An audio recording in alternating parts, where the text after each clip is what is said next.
17 বছর পর ফের বাংলাদেশে তারেক রহমান। লন্ডন থেকে ঢাকায় প্রাক্তন প্রধানমন্ত্রী খালেদা জিয়ার ছেলে। এয়ারপোর্ট থেকে ফোনে ইউনূসকে ধন্যবাদ। রোড শোর পর সমাবেশ, পরে মাকে দেখতে হাসপাতালে। বিদেশের বাংলাদেশের সম্প্রীতির বার্তা তারেকের। ধর্ম পেশা নির্বিশেষে একজোট হয়ে নিরাপদ দেশ করার ডাক।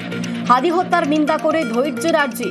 ভাষণে নোবেলজয়ী মানবাধিকার কর্মীর উদ্ধৃতি।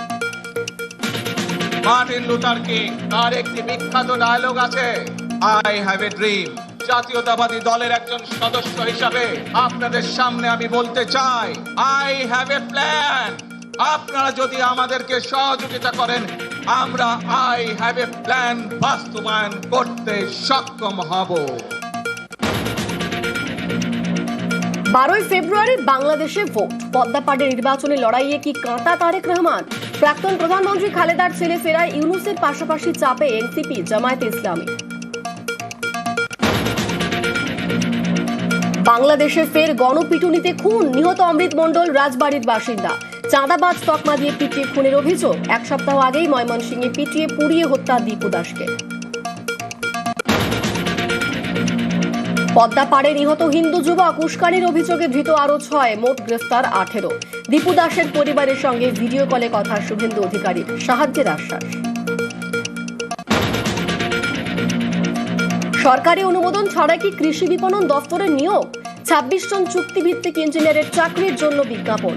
অর্থ দফতরের অনুমতি নেওয়া হয়নি বলে অভিযোগ। বিনা অনুমোদনে নিয়োগ বিজ্ঞাপনে বিতর্ক। শূন্য পদের চাকরিতে অনুমতি প্রয়োজন নেই স্বশাসিত বোর্ডের, শুধু নতুন নিয়োগে অনুমোদন দরকার, দাবি কৃষি বিপণন মন্ত্রীর। কৃষি বিপণন মন্ত্রীর যুক্তি খারিজ নবান্নের। নিয়োগ বিজ্ঞাপনের আগে অর্থ দফতরের অনুমোদন বাধ্যতামূলক, দাবি মুখ্য সচিবের। বিজ্ঞপ্তি প্রত্যাহারের নির্দেশ বেচারামের দফতরকে।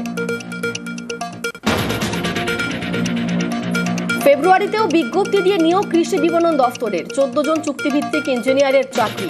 অতীতেও কি অর্থ দফতরের অনুমতি নেওয়া হয়েছিল, উঠছে প্রশ্ন।